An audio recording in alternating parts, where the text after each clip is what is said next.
도시가 형성되는 데 있어서 가장 큰 걸림돌이 뭐인 것 같으세요? 도시가 형성되었습니다. 네, 사람들이 계속 모여 살려고 하잖아요. 네. 왜냐하면 짝짓기의 본능 때문에 모여 살 수밖에 없어요. 이성이 많은 곳이 사람이 많은 곳이다 보니까 계속 모이고 뭐 경제적인 이유라든지 다 모이는데 그걸 막는 게 딱 하나 이유가 있습니다. 전염병입니다. 전염병. 우리가 왜 메르스 사태 한번 겪어봐서 알죠. 그렇게 사람들이 모이려고 하는데 우리는 진짜 잘 모여요. 홍대 앞에 한번 가보세요. 금요일 저녁에 막 미친 듯이 애들이 올라와요. 목적은 딱 하나예요. 짝을 만나려고 오는 거란 말이에요. 그러니까 도시에는 사람이 모일 수밖에 없어요. 근데 그거를 막는 유일한 거는 전염병입니다. 지금 보시는 건 옛날 흑사병 때의 모습이에요. 근데 보시면은 이게 코가 길게 나온 가면 있죠. 저게 뭐냐 하면은 보통 죽음의 사자 이렇게 표시로 나오잖아요. 연쇄 살인마들이 쓰고 나오잖아요. 저게 원래 의료 마스크예요. 환자를 치료할 때 그 환자한테 너무 가깝게 가지 말라고 거리를 재기 위해서 코를 길게 뽑은 거였어요. 근데 치료하다 죽으면은 얘네들이 날르고 하니까 이제 저승사자처럼 된 거죠, 이미지가. 이거를 해결한 도시가 하나 있어요. 그 도시가 뭘까요? 어느 도시가 이 전염병 문제를 한 방에 해결한 도시가 있어요? 모르겠습니다. 그게 파리입니다. 왜? 어떻게? 그러니까 로마 같은 경우에는 정말 물이 많아서 목욕을 자주 해가지고 위생적인 도시가 된 것 같은데 여러분들 파리 같은 경우에는 그 옛날에 루이 14세 이런 왕도 1년에 목욕 한두 번밖에 안 했잖아요. 그 브레사유 궁전은 그 화장실도 없어요, 얘네들이. 그러니까 향수를 뿌린 이유가 그거라잖아요. 냄새가 나가지고. 그러니까 위생적으로 아주 안 좋았어요. 온갖 똥들에다가 막 비 오면 완전 난리가 아니었대요, 옛날에. 되게 아주 위생적으로 안 좋아서 장티푸스, 콜레라 같은 그런 수질성 전염병들이 돌았는데 뭘 해결했냐 하면은 하수도 시스템을 만든 겁니다. 하수도 시설 하나로 전염병이 막혀질 수 있어요? 네, 그렇죠. 그러니까 그 전에는 우리가 보통 볼일을 보고서 요강에서 향문으로 버렸대요. 길바닥에다가. 그럼 그것들이 그 물을 오염시키겠죠. 지하수 같은 것들도 오염시키고 그러면 물이 오염되면서 전염병이 도는 거거든요. 그러니까 저는 파리에 갈 때마다 되게 약간 부러우면서도 억울한 게 있어요. 파리 그러면 문화의 도시라고 보통 얘기를 하잖아요. 루브르 박물관 같은 데 가서 보세요. 거기서 제일 유명한 그림이 뭐예요? 모나리자잖아요. 그 이태리 사람이 그린 거죠. 그 옆에 가보면은 또 뭐 있어요? 오르세이 미술관 가서 제일 유명한 화가 누구예요? 고호거든요. 걔도 네덜란드 사람이에요. 근데 왜 프랑스가 문화 국가냐고 얘기하냐고요. 그 이유는 뭐냐면은 파리는 전염병으로 안 죽는 도시가 된 거예요. 유럽 전체에서. 이 하수도 때문에 위생적이고 냄새 안 나고 그런 도시가 되니까 사람들이 모여 사니까 부자들이 많이 만들어지고 부자가 만들어지면 그림 팔 화가들이 올 수밖에 없는 거죠. 이 지금 보시는 게 센트럴파크 사진인데 센트럴파크 하이드파크 흉내내서 만들었고요. 직선의 도로망이죠. 격자형으로 도로가 막 돼 있죠. 다 상수도 있고 하수도 있고. 뉴욕이 다른 도시하고 완전히 차별화되게 된 어떤 계기가 있습니다. 그 플러스 알파가 있어요. 얘네들은 옛날 도시하고 똑같이 하면 사실 아무런 그게 없을 거 아니에요. 뭔가 하나 더 해야 된단 말이에요. 그게 뭐냐 하면은요. 엘리베이터하고 전화기예요. 그래서 그게 엄청나게 도시를 바꿉니다. 지금 보시는 거가 그 엘리베이터의 모습입니다. 이게 오티스라는 사람, 여러분들 엘리베이터 타시면 밑에 자주 보죠. 오티스가 제일 많을 거예요. 그 오티스라는 사람, 미국 사람인데 이 사람이 엄밀하게 말하면 최초의 엘리베이터 안전장치를 만든 사람이에요. 지금 보시면은 사진 밑에 톱니가 이렇게 뾰족뾰족하게 나와 있어요. 그림 밑에 보시면 그게 이제 떨어지면 척척하고 걸리게 돼 있는 거거든요. 저거를 자기가 만국박람회장 같은 데 가서 막 시연을 하는 거예요. 자기가 직접 타고서 줄을 끊어서 나 안 죽는다 이걸 자꾸 보여줘서 실험을 해서 많이 팔았어요. 그런데 선우선 씨한테 제가 질문인데요. 소공녀, 신데렐라, 시크릿 가든의 길라임 씨의 공통점이 뭔 것 같으세요? 부모님이 안 계신다는 거? 그것도 맞네. 예, 그 생각 제가 못했는데 셋의 공통점은 꼭대기에 산다는 거예요. 다락방에. 그러니까 옥탑방에 살잖아요, 길라임 씨. 모든 신데렐라 스토리는 다 위에서 살아야 돼요. 왜냐하면은 옛날 사람들은 꼭대기 다락방이 제일 못 사는 사람들이 살던데요. 8층짜리에 꼭대기까지 걸어 올라가면 얼마나 힘들겠어요. 그러니까 집주인들은 보통 2층에 살아요. 1층은 침수가 되기 때문에 그다음에 마차 뭐 소리도 시끄럽고 2층 정도쯤에 살고요. 그래서 꼭대기층이 하인들이 사는 공간이었는데 엘리베이터가 나오면서 확 바뀌었어요. 엘리베이터가 나오면서 뉴욕에 막 이런 우후죽순 막 이런 높이 20, 30층짜리 건물들이 들어서니까 꼭대기층이 부자들이 사는 동네가 된 거예요. 다 펜트하우스가 생긴 거죠. 그래서 뉴욕에 지금 이런 엠파이어 스테이트 빌딩 같은 것들 그래서 고층 건물이 쓰는데 상상을 해보세요. 우리가 유럽의 도시들하고 뉴욕이라는 도시를 한번 비교를 해보시면은 한쪽은 2층짜리 건물이고 한쪽은 20, 30층짜리 건물이에요. 그러면 우리가 옷을 만들어서 파는 사람이라고 생각을 해보시면은 유럽은 이제 목화를 따갖고 와서 실 공장에서 실을 만들고 마차 타고 옷감 공장 갔다가 옷 공장 갔다가 옷 만든 다음에 마차 타고 옷 가게를 간 다음에 딴 사람이 마차 타고 와서 살 때까지 기다려야 돼요. 뉴욕은 어떠냐? 엘리베이터 타고서 4층에 실 공장 갔다가 3층에 옷감 공장, 2층에 옷 공장, 1층에 옷 가게를 딱 가면은 5층부터 30층까지 되는 사람들이 와서 옷을 사는 거예요. 그러니까 경제의 순환 속도가 딴 유럽의 도시들에 비해서 엄청나게 빠른 거죠. 그러니까 뉴욕이라는 도시가 있었기 때문에 유럽의 경제를 초월할 수 있었던 거예요. 거기다 플러스로 전화기가 있으니까 이걸 통해서 사람들이 서로 연락하면서 훨씬 주문도 주고받을 수 있고 좋은 거죠. 도시라는 거는 어떻게 보면 되게 유기체랑 되게 비슷하거든요. 왜 유기체랑 비슷하냐면요. MIT에 호로비츠 교수라는 분이 있는데 호로비츠 교수가 뭐로 노벨상을 받았냐면은 이분이 DNA를 다 분석을 했어요. 이 DNA는 무슨 기능을 가졌는지 다 봤더니 그중에 어떤 DNA 코드가 자살을 유발하는 그런 DNA 코드가 있는 거예요. 그러니까 세포가 알아서 때가 되면 자살을 하게끔 하는. 그게 뭐냐면 여러분들의 몸의 모든 세포들은 어느 일정 시간이 되면 다 자살해요. 그래서 세포가 새로운 걸로 교체가 돼요. 그러니까 3년 정도 지나면은 몇 개의 뼈 세포를 제외하고는 다 새로운 걸로 바뀐다고 보시면 될 것 같아요. 우리 도시도 보면 그래요. 이게 안 변하는 것 같지만은 계속 어디선가는 건물이 부서져서 새로운 건물 들어서고 인테리어 고치고 뭐 하면 도로가 새로 뚫리고 막 계속 바뀌죠. 그것도 몇백 년에 걸쳐서 바뀌어요.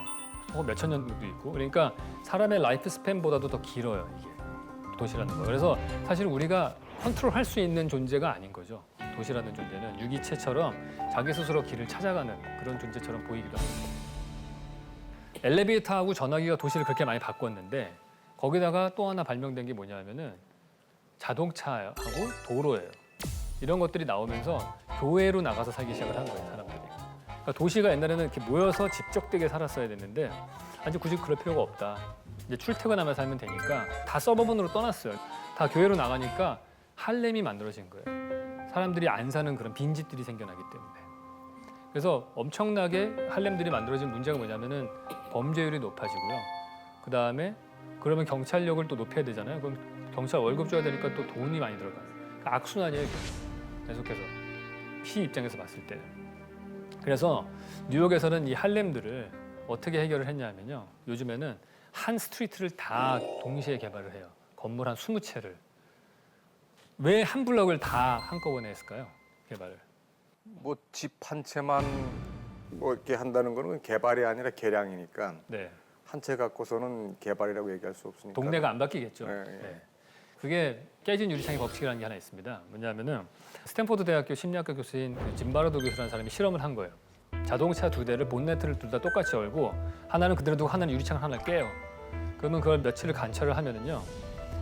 본네트 열어놓고 유리창 안 깨진 자동차는 그냥 괜찮아요. 근데 유리창이 하나만 조금 깨진 자동차는 몇 시간 안 돼가지고 뭐 타이어, 엔진 다 털려요. 거의 폐차 수준으로 가요. 왜냐면 함부로 해도 된다고 생각을 하는 거예요. 그러니까 도시에 빈집이 하나 나와서 유리창이 하나 깨지거나 그러면은 거의 그 주변이 급속도로 함부로 하게 되는 그런 거리가 되는 거거든요. 옛날에 사실 할렘이 저렇게 되게 좋은 동네였어요. 브라운스톤이라고 그래가지고 막 부자 유태인들이 살던 그런 동네거든요. 근데 얘네들이 나가면서 그렇게 할렘이 된 건데 그래서 여기를 다시 고치면서 맨 처음에 누구를 데리고 오냐면요. 뭐 흑인 변호사들, 의사들 이런 사람들 데리고 오고요. 그런 다음에 좀 이제 흑인들이 이제 아무래도 피부색이 비슷하니까 이제 적착해서 살면은 그 다음에는 이제 보통 동양인들이 들어가요. 동양인이 들어가면 뭐가 좋으냐면 학군이 좋아져요. 교육률이 너무 좋기 때문에 학군 좋아지고 좀 그러다 보면은 이제 백인들이 들어와서 하는 거죠. 그런 식으로 해서 이제 점점 도시에 슬럼화 지역들을 개발해 나가는 거죠. 어떤 거리는 더 걷고 싶은가? 이제 사랑하는 사람하고 데이트를 한다. 뭐 어디로 데이트를 하고 싶으세요? 좀 자연이랑 가까운 곳. 자연이랑 가까운 곳. 되게 진도가 많이 나가신 분인 것 같아요. 왜냐하면은 원래 가까워질수록 사람 없는 데 찾잖아요. 으슥하고 막 찾거든요. 원래 초기엔 안 그래요. 초기는 사람 많은 데 가요. 극장 같은 데 가고 그러잖아요. 할 일 없으니까 뭐 볼거리 많고 이런 데 가거든요. 연애 초기에는. 그래서 제가 의도했던 데는 사실 홍대 앞이나 뭐 이런 데예요. 근데 우리가 홍대 앞이나 신사동 가로수길이나 뭐 이런 데 많이 가거든요. 데이트할 때. 테헤란로나 강남대로 산책하자는 사람은 없어요. 그런 사람들은. 그러니까 그 이유가 뭘까? 제가 한번 생각을 해봤어요. 근데 그게 가게 입구의 숫자하고 좀 관련이 있을 것이다 생각을 한 겁니다. 그래서 이제 공식을 하나 만들었습니다. 이벤트 밀도라는 공식이에요. 100m당 가게 입구가 숫자가 얼마가 되냐. 가게 입구의 숫자가 왜 중요하냐 하면은 가게가 입구 하나 있어요. 그럼 경우의 숫자가 몇 개가 생깁니까? 들어가느냐 마느냐 두 가지 경우가 생겨요. 가게 입구의 숫자가 2개면 앞에 거 들어가고 뒤에 거 안 들어가고 앞에 거 안 들어가고 뒤에 거 들어가고 둘 다 들어가고 둘 다 안 들어가고 네 가지 경우가 생기죠. 가게 입구의 숫자가 n개가 되면요 2의 n승이 돼요. 기하급수적으로 변합니다. 그러니까 이게 뭐냐면은 제가 홍대 앞에서 가게가 많잖아요. 그러면 매번 갈 때마다 다른 집에서 밥을 먹으면은 그러면 새로운 거리가 되는 거예요. 그게. 그러다 여러분들 데이트하실 때 신사동 가로수길에서 데이트를 하시다가 다른 가게 가면 다음 주에 와서 또 딴 가게 가고 그다음 주 딴 가게 가고 몇 달 뒤에 딴 여자친구랑 또 따오고 아주 항상 새로운 거리가 그런 것들이 큰 영향을 미쳐요. 그래서 제가 조사를 해봤어요. 홍대 앞 피카소 거리를 보면요, 필지가 이렇게 짬작게 나눠져 있고요. 가게 입구를 쫙 재보면은 120m 구간을 제가 피카소 거리를 재봤는데 점포 진입이 한 16개고 2층 가게로 가는 게 한 4개 정도 돼요. 20개 되는 거죠. 근데 여기는 재밌는 게 뭐냐면 건너편 쪽 거리도 가게도 그냥 갈 수가 있어요. 가운데가 도로가 아니거든요. 주차장으로 돼 있기 때문에. 그러니까 제가 계산을 해보면 100m를 걸어가는 동안에 가게 입구에 제가 선택해서 골라 들어갈 수 있는 가게가 34개 정도가 나와요. 그러니까 이벤트 밀도가 34라고 보시면 될 것 같아요. 명동을 제가 조사를 해봤습니다. 필지가 좁고 길어요. 여기는 36개가 나옵니다. 100m를 걸어가는 동안에. 강남대로는 길 건너를 못 가요. 너무 폭이 넓어가지고. 그러니까 한쪽 면만 갈 수밖에 없죠. 그래서 14개밖에 안 돼요. 이벤트 밀도가 14예요. 테헤란도가 최악입니다. 테헤란도는 8이에요. 이벤트 밀도가. 그나마 8도 보면은 뭐 변호사협회 빌딩, 무슨 4호 들어갈 수가 없어요. 제가 가면은 경비 아저씨가 화장실 쓰러 온 사람을 생각하잖아요. 그러니까 신사동 가로수길 한번 볼까요? 가로수길은 36이 나옵니다. 람블라스 거리라고 스페인에 되게 유명한 바르셀로나에 있는 거리인데 여기는 한 40개 정도의 가게가 있어요.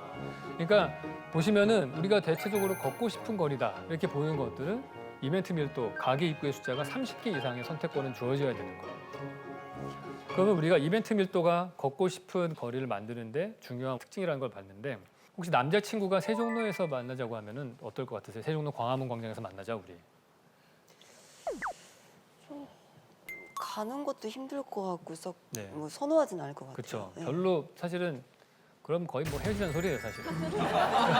거기서 뭐 하겠어요, 여기서.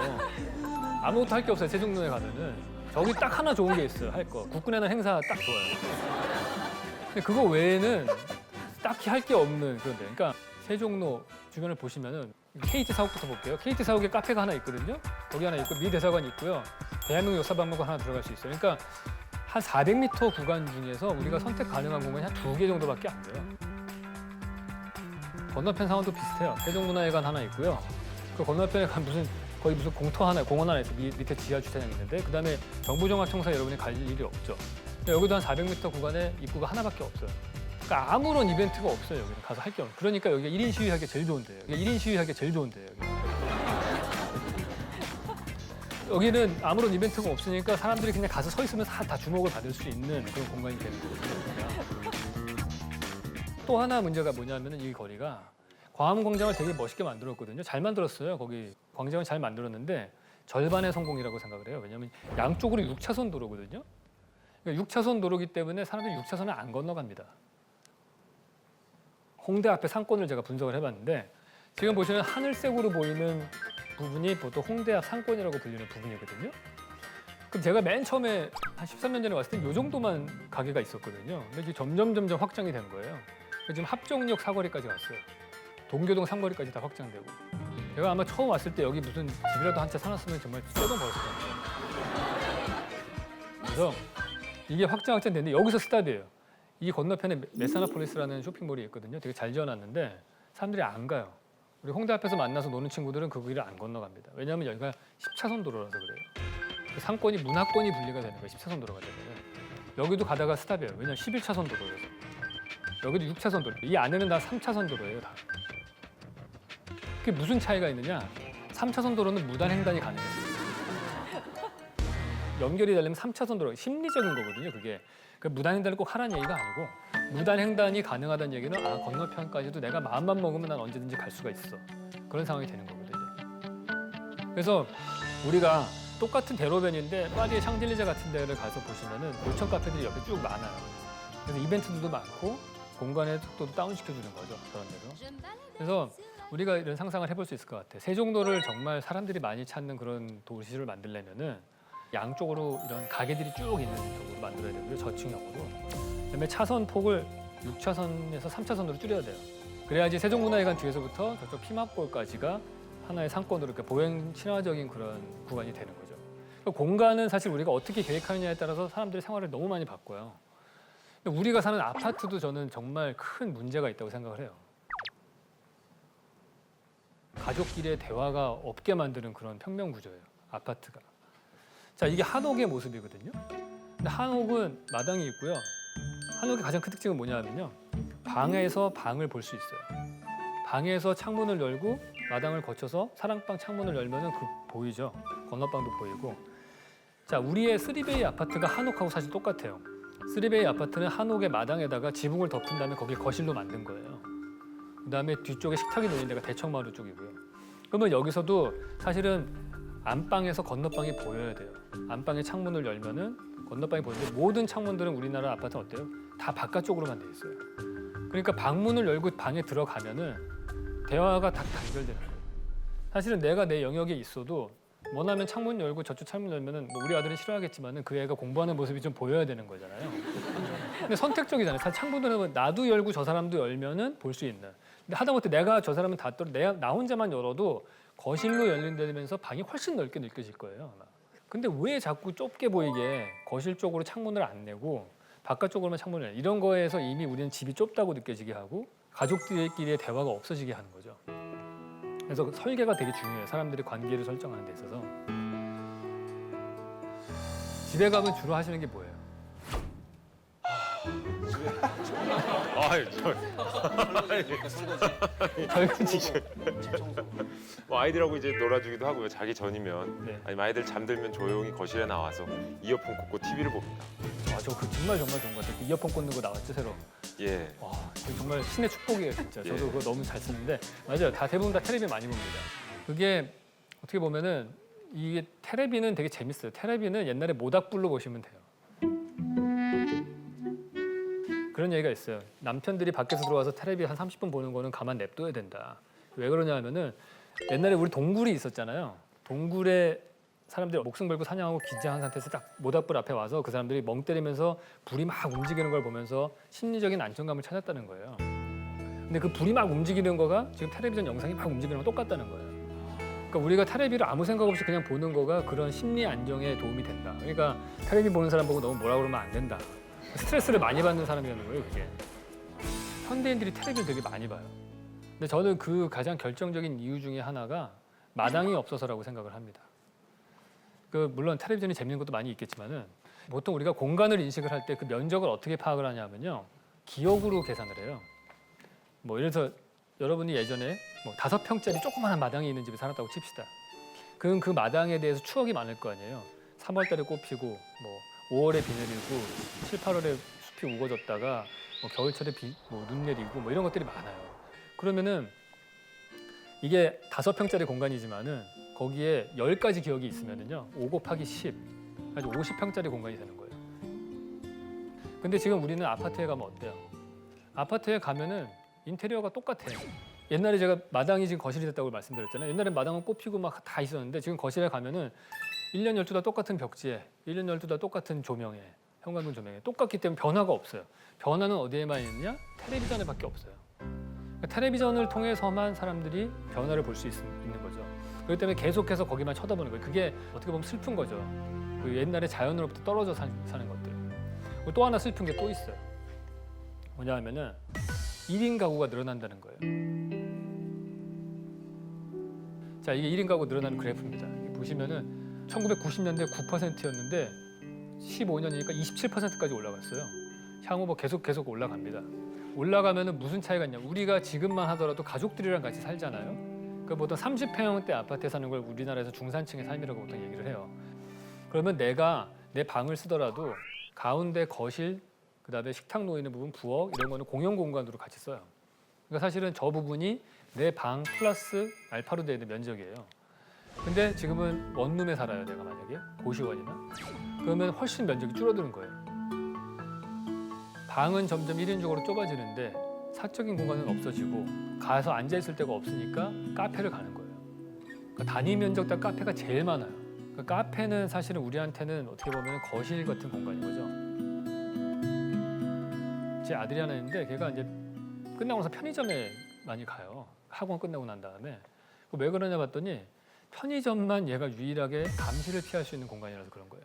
그러니까 요즘 애들은 보면요. 학원에 5분만 지각해도 문자가 와요.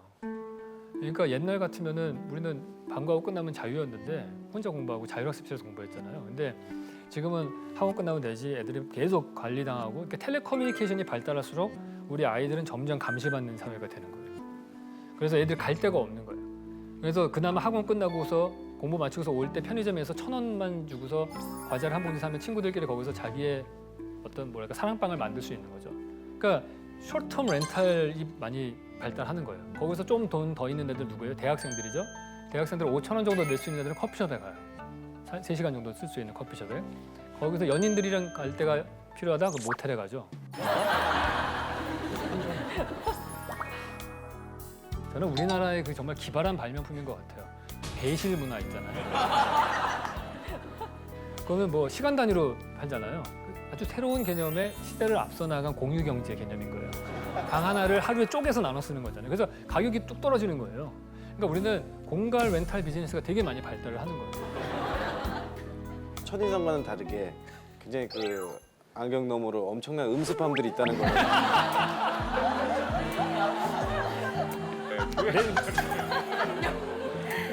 눈치채셨는지 모르겠는데 제가 다 그렇게 봐요 세상을. 제가 김상중 씨한테 질문 하나 드릴까 하는데요. 고인돌하고 스톤힌지, 피라미드, 뭐 지구라트, 만리장성 이런 것들의 공통점이 뭘까요? 큰 돌로 지어진 석조 건물? 네, 맞습니다. 그러니까 크다는 거고요. 여기서 핵심은 뭐냐면 무겁다는 거예요.